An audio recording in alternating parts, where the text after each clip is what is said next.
Looking at the current state of the Russia-Ukraine war, one naturally asks, how exactly will this war end? We can quickly sketch several scenarios, and among them is the scenario of the collapse of Russia, of Putin. In other words, the scenario in which Russia defeats itself long before Ukraine acquires enough strength to decide the war. At first glance, this may sound like a rather absurd hypothesis. We still see a Putin brimming with enthusiasm and confidence as he asserts his authority across the entire territory of Russia. And beyond Russia's borders, he remains equally confident when criticizing democracy throughout the world. Говорят, ну, допустим, в той же самой России правоохранители слишком жестко ведут себя в процессе каких-то там акций уличных. А то, что в европейских странах расстреливают резиновыми пулями, глаза выбивают людям, гибнут люди на улицах, водометы применяют слезоточивый газ, это нормально? Вот я разговариваю с одним из своих коллег, партнеров, тоже без имен.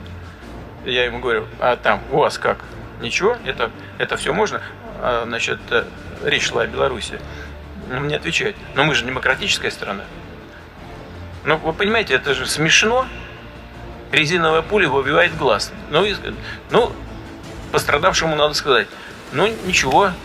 Это же демократическая резиновая пуля. Ну, потерпите. Людям же от этого не легче, правда?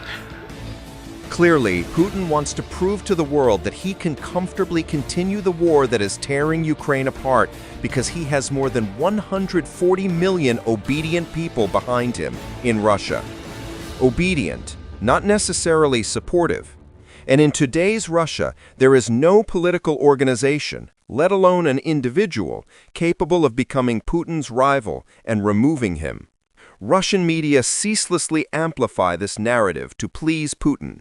That's why they eagerly report, look, Russia still has protests. Our society is still free to express its attitudes. But what exactly are those protests about? A fairly typical answer. A video posted on November 24th shows hundreds of people in Novosibirsk taking to the streets to protest the killing of stray animals. The crowd chants,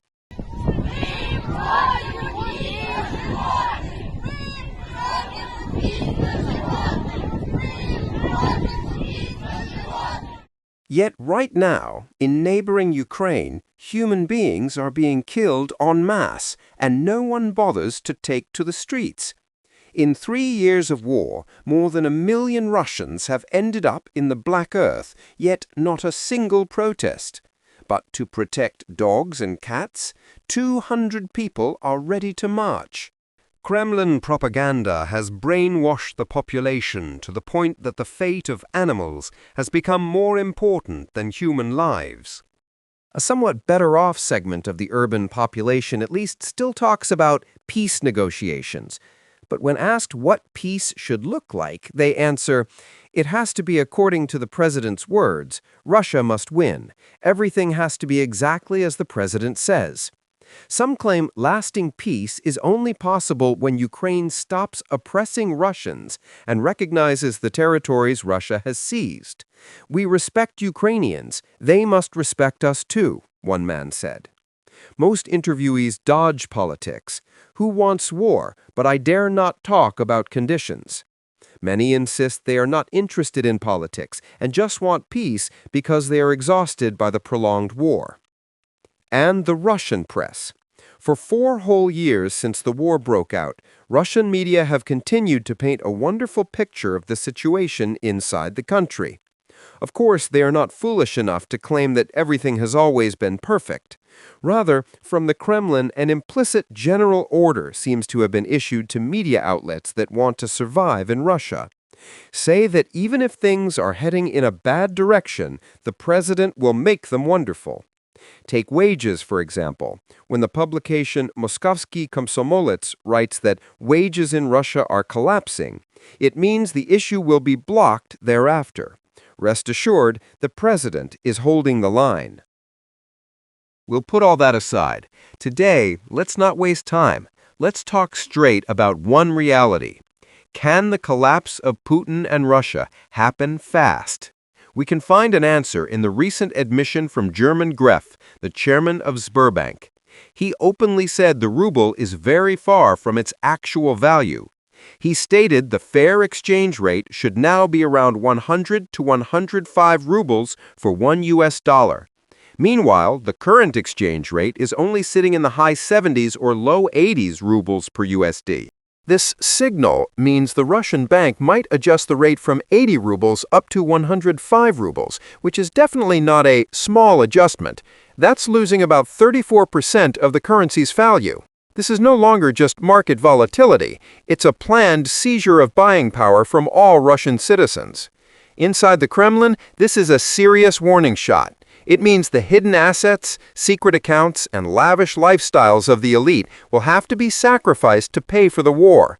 And when one group of elites has to pay the price, while another group still holds power, internal court battles become unavoidable. So what consequence does this bring for Putin? On his personal channel, analyst Jason Smart calls this a sign of Putin's economic collapse. Smart's analysis suggests these recent events are a warning sign of the economy collapsing under Putin. He explains that politicians, TV hosts, and frontline generals can all lie to please Putin and save their lives right away. But the only man in Moscow who cannot lie about math is Herman Gref, the one who holds the real numbers. Gref is the longtime chairman of Sberbank, the largest bank and the backbone of Russia's financial system. He also shaped Russia's modern financial architecture and is seen as the barometer for elite worries when the economy shrinks. Therefore, it is an extremely serious, almost shocking event that someone close to the Kremlin like Gref would openly admit the situation is this bad.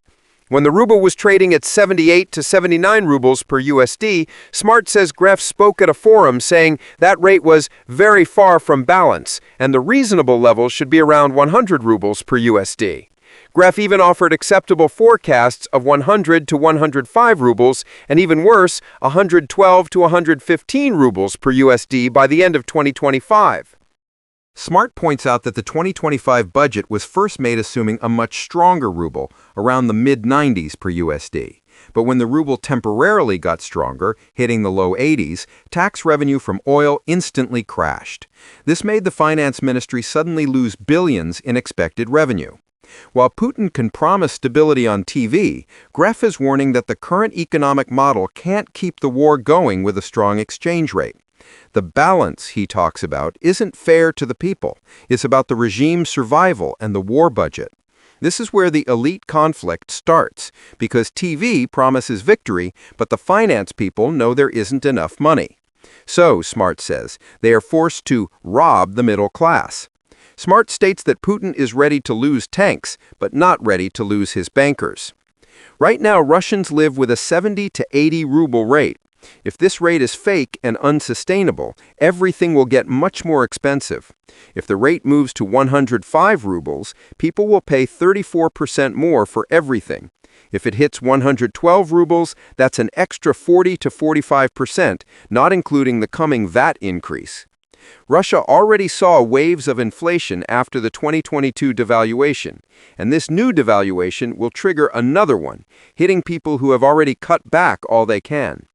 Meanwhile, a weak ruble quietly taxes the elite's foreign assets, like their kids studying abroad, doctor costs, or property overseas.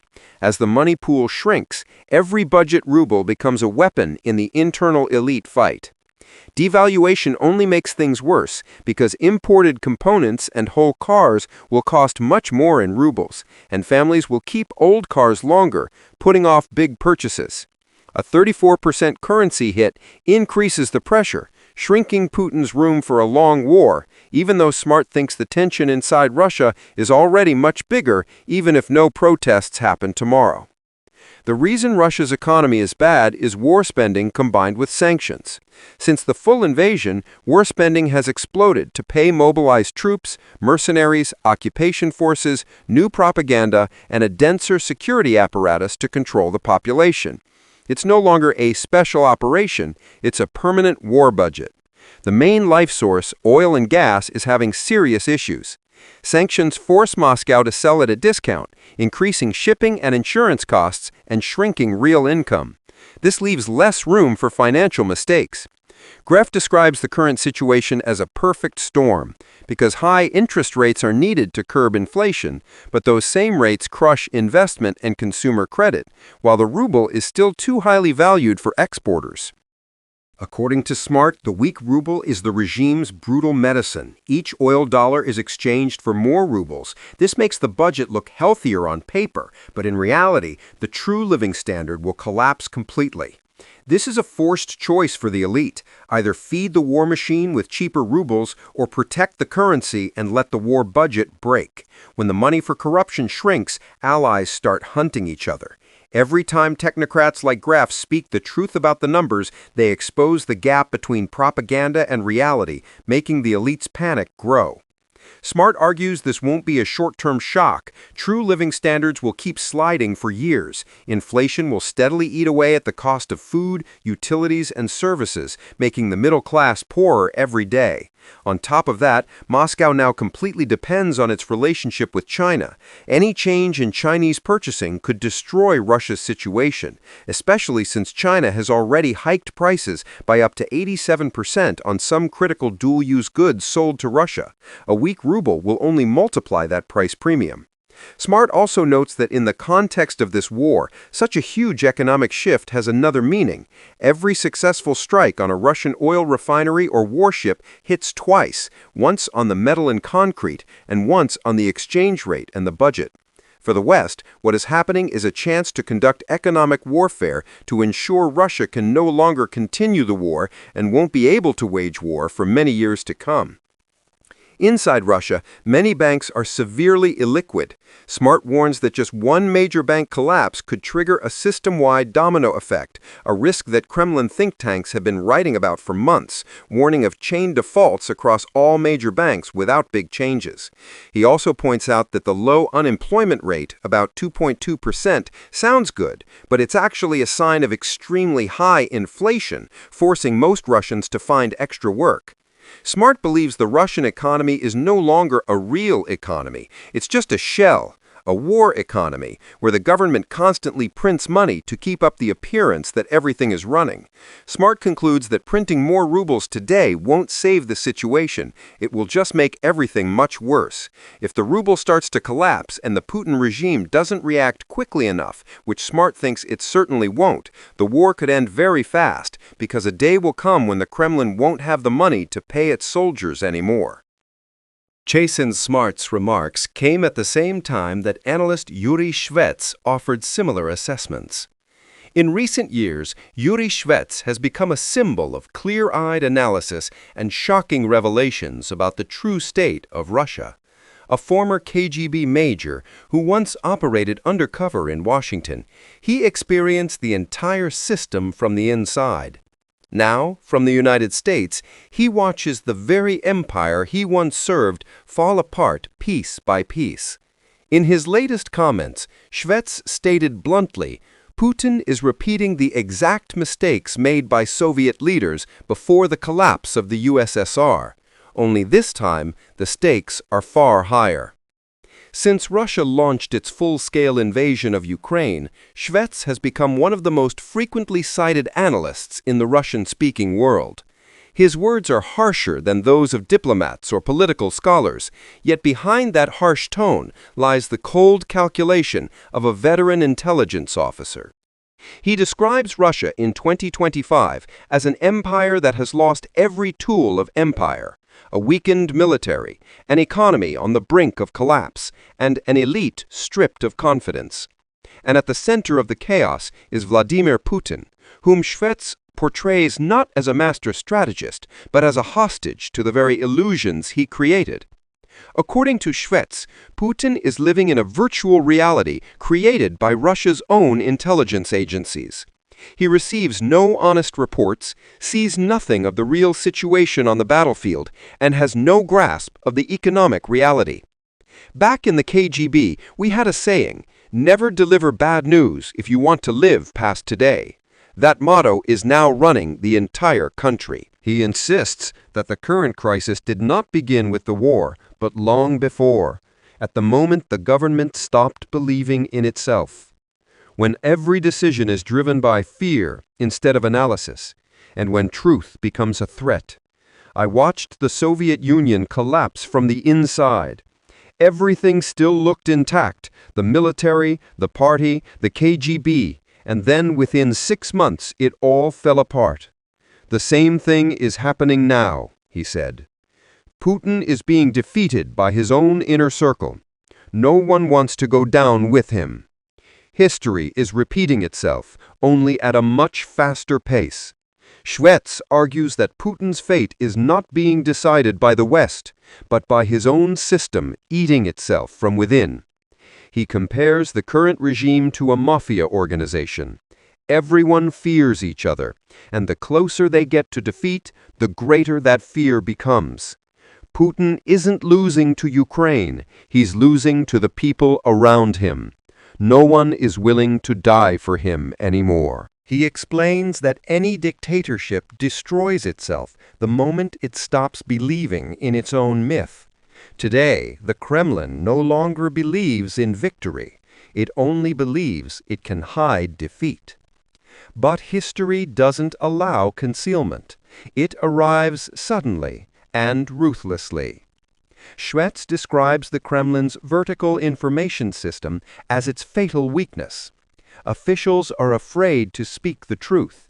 Generals sugarcoat their reports. And Putin lives inside a scripted illusion of success of his own making. A state that replaces reality with television cannot win a war, he concludes. I don't know the exact day Putin's system will collapse, but I know one thing for certain. The process has already begun, and it cannot be reversed. The analyst insists he is not selling cheap hope. He is offering understanding. And that understanding, he says, is more frightening to the Kremlin than any sanctions, because it destroys their myth faster than bombs. Shvets believes Russia now stands at a threshold identical to the final days of the Soviet Union, except this time there is no Gorbachev, no reform, no peaceful transition. Only scorched ground, a disillusioned elite, and a society with nothing left to believe in. That, he warns, is what makes the current situation extremely dangerous. When ideology dies, chaos rushes in, and Russia has never emerged from chaos without bloodshed. He claims that a covert civil war has already begun inside the Kremlin. Power factions, the military, the FSB, the National Guard, and others are fighting for resources and influence. None of them are willing to die for Putin anymore. And that, he says, is the death sentence. Shvets outlines 3 possible scenarios. A palace coup, the most likely. Putin will be removed by his own inner circle under the banner of saving the country. Most 20th century dictatorships ended this way. A controlled transition.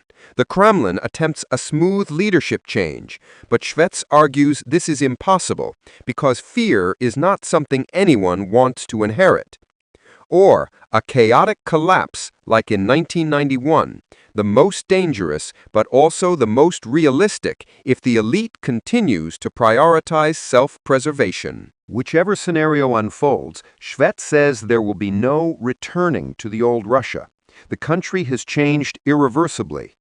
He believes that after this war, Europe will also be fundamentally different, no longer just an economic union, but a union of shared values where security and morality are inseparable. Ukraine has restored for Europe the true meaning of freedom. For the first time in decades, Europe understands that freedom is something worth dying for. A new order is emerging before our eyes, from the Baltics to the Black Sea. A new axis of power grounded in responsibility rather than fear is being forged. Poland, the Baltic states, Scandinavia, Romania, Slovakia. They are becoming the core of a new Europe, resolute, battle-ready, and mature. Ukraine will be the key pillar of this new structure. It is not only defending itself, but inspiring, training, and uniting the entire continent. The Ukrainian military is more than an armed force. It is a school where the world is learning how to defeat a dictatorship. Shvets believes Ukraine's entry into NATO and the EU is only a matter of time, and it will happen faster than anyone predicts because Ukraine has paid a price no other nation was willing to pay. He concludes, Putin wanted to become Peter the Great, but history is turning him into the last czar of an empire no one cares to save.